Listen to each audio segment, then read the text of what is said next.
of course, is Jerusalem Day, which means the Israeli clan, the inbred Hicks of Israel, are going to get extra rowdy today. A herd of settlers assaulted the Palestinian journalist Saif al-Khawazmi in occupied Jerusalem. Absolute freaks. Flag Day in Israel, baby. Just doing some regular old Nazi shit, dude. Let's go. Yeah, very tense. In fact, we were in Jerusalem, in the old city, as that march started.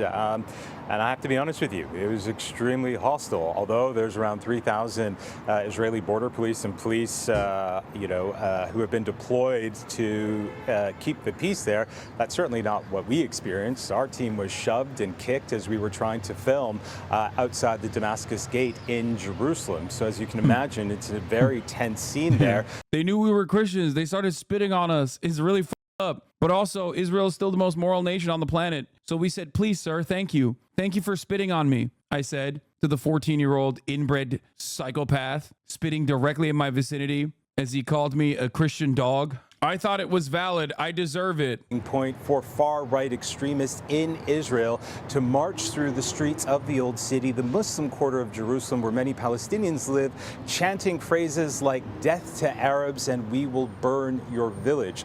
So as you can imagine, it is an extremely tense and extremely fraught. Is it? Bro, it's a Nazi march, man. What the fuck are we doing here? There is no world in which a Nazi march like this gets this kind of coverage where they're doing Nazi shit, specifically fucking trying to do pogroms to Palestinian shopkeepers. And you're like, well, it was really tense.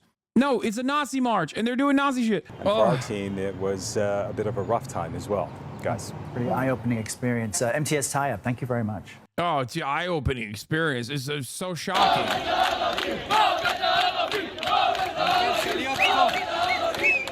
Yeah, death to Arabs was being chanted at the perfectly normal, definitely not Nazi march.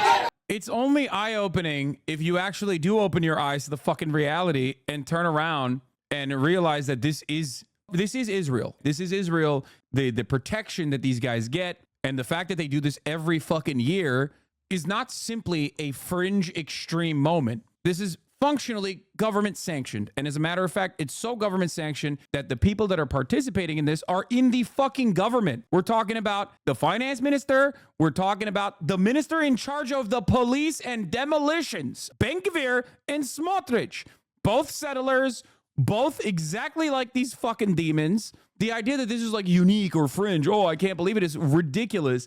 It's like having the Patriot Front, you know, those like federal agent looking Nazis that fucking go around and protest. It's as if they were doing it in a black neighborhood while specifically beating up black people and destroying black businesses. And you had like, I don't know, like Mike Johnson go and march with them and speak about how cool it is that we're beating on black people. Like, America is a white supremacist nation. I bring this up all the fucking time. But like the overt fascism that you can see on any given day inside of Israel, both Israel proper and including the occupied territories, is unimaginable. They're doing they're doing Charlottesville Unite the Right rallies on a regular basis every year. And it's like people don't look at this as, history repeating itself. Look at that. Look. Oh, it's so fringe. It's so crazy. Ben-Gvir shattering the status quo. Jerusalem is ours. Damascus Gate is ours. The Temple Mount is ours. Today, in accordance with my policy, Jews prayed freely on the Temple Mount. We say in the simplest way, it is ours.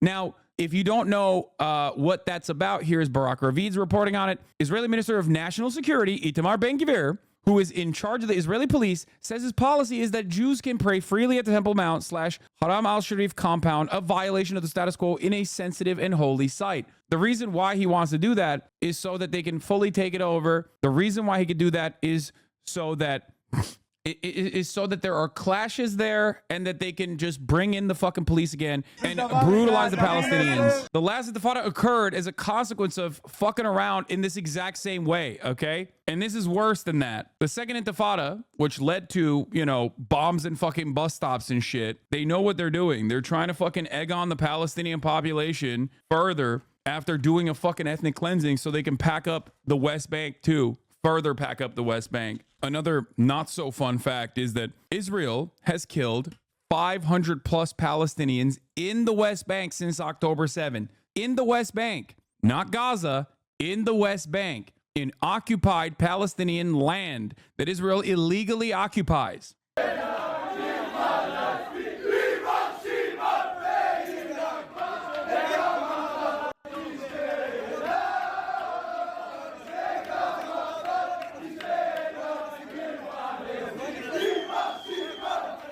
Literal Hitler Youth? Oh, 100%. 100p. Think about it this way. Pre-October 7 discourse among the progressive pro-Palestinian camp was that it's a faux pas to make comparisons to Nazis in Israel.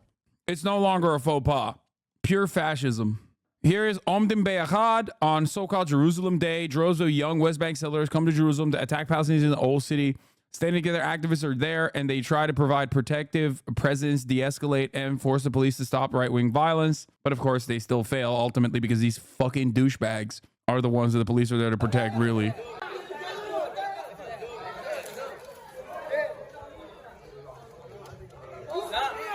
Who are the purple vests? Yes, the purple vests are Omdim Be'achad, which is Hebrew for standing together. They are a Israeli organization comprised of both Israeli Jews and also Palestinian citizens of Israel. They are, I would say, probably the most popular progressive movement.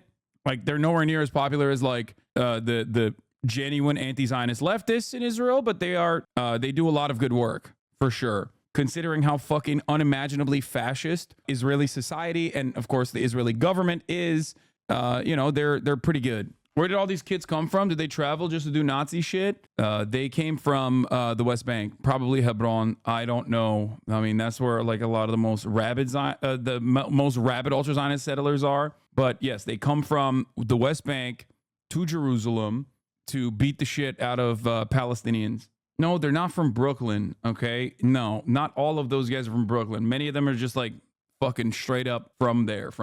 They were born in a fucking illegal settlement. How is mainstream media literally not covering this Nazi shit? It's insane. Goes to show that America's squarely a fascist state. They're not covering this in the same for the same exact reasons as to why they didn't offer a lot of coverage to the Mossad activity with the ICC prosecutor Ben Suda. That was the Guardian's own reporting. And yet, for some weird reason, it didn't get a lot of fucking play in American news. The reason why it doesn't get a lot of play in American news is because it makes Israel look really fucking bad. It makes them look really bad in a way that Americans can understand as well. Because this type of shit, Americans can contextualize as well. They don't just see the Star of David and go, oh, these guys must be the good guys. They look at those guys, they hear what they're saying, they see their actions, and they go, oh, I know what this is like. This is exactly like the fucking Klan. This is exactly like the Hitler Youth. This is exactly like the insane right-wing militias doing mob violence and looking to lynch people. That's what it is. So you're not going to see a lot of this, just like you don't see a lot of coverage from the West Bank in general, because the violence in the West Bank is something that Americans and the Western world can contextualize much better than the rubble, the cities reduced to rubble that you see in Gaza. When you see the cities reduced to rubble in Gaza, you think, oh, this is just like Syria. Oh, this is just like Iraq. This is just like Afghanistan.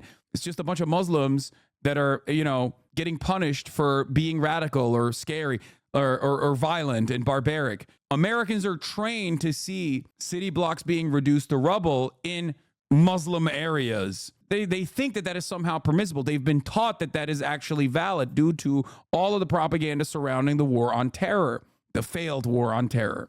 But when you see West Bank violence against Palestinians indigenous to the land, Palestinians being brutalized by fucking random inbred religious fundamentalist hicks, okay, like this, and they're fucking spawn of Satan children, okay, these fucking demon dipshits assaulting the press. When you see this, all of a sudden, you go, whoa, whoa, whoa, I know what that is. This is ridiculous. This is unacceptable.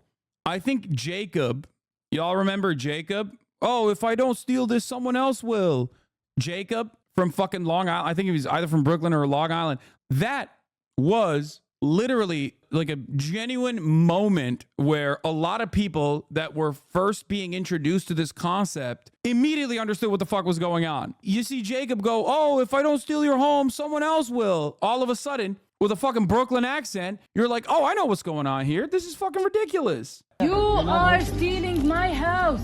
And if I don't steal it, someone else is gonna steal it. No, Yeah, like, I'm not even exaggerating, by the way. This is just straight up. Like, that is exactly what he said. no one is allowed to steal. This is in Sheikh Jarrah, which is occupied East Jerusalem. There is obviously a policy of like home stealing in Sheikh Jarrah. Occupied East Jerusalem directly has a demographic number, a demographic percentage that the Israeli government officially has for East Jerusalem. Like, they want to make East Jerusalem a specific percentage Jewish. It is territory that is supposed to be contested. This was absolutely a radicalizing moment for many people who had never actually understood what the fuck was going on, maybe didn't pay attention. Why? Because everybody knows when you got a motherfucker from Brooklyn going in another person's home being like, this is mine now, I stole it, you go, what the fuck?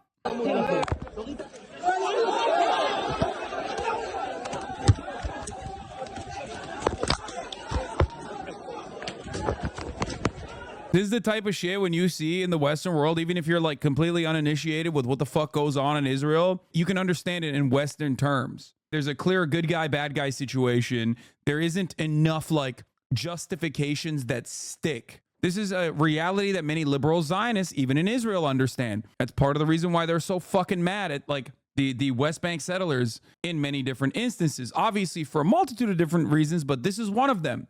Many liberal Zionists personally understand that if you want to maintain the Zionist project, if you want to maintain the apartheid, if you want to fucking keep Israel the way it is, demographically pure, with a Jewish majority, a Jewish ethno-state for Jews, you can't have this kind of shit happening on a regular basis because the Western world sees that and goes, oh, what the fuck? This is insane. Yeah, many liberal Zionists hate settlers because they're giving the game up. They're fucking up the bag. They're fucking up the apartheid bag. Can you describe what makes Israel fascist specifically and how they operate domestically? This isn't a gotcha. I mean, what do you think this is? Zionism is a fascist ideology. It is about one group of people with certain characteristics, inalienable, unchangeable genetic characteristics. Judaism is an ethno-religion, dominating anyone who is not a part of that in-group, dominating them through violent means. It is an ideology built around the justification of settler colonial violence. The difference is settler colonial violence in general predates the fascism of contemporary history. So we just didn't dictate it or we didn't acknowledge it as fascism. The only difference is Israel's doing the same settler colonial violence that many of the Western world was built on, including the United States of America, in 2024 in fucking broad daylight. Yeah. Fascism is easily identified as blood and soil. Zionism is about blood and soil, 100%. Nazi Germany also had a settler colonial project. Exactly. Lebensraum. How fucked history is where Jewish people went through genocide and now they're doing one to people they consider the enemy. I mean, I think the most fucked up part is that the Israeli government is claiming that they're doing this for Judaism. This is not being done for Judaism. There's no Judaism here, okay? This is just straight up fascist nonsense.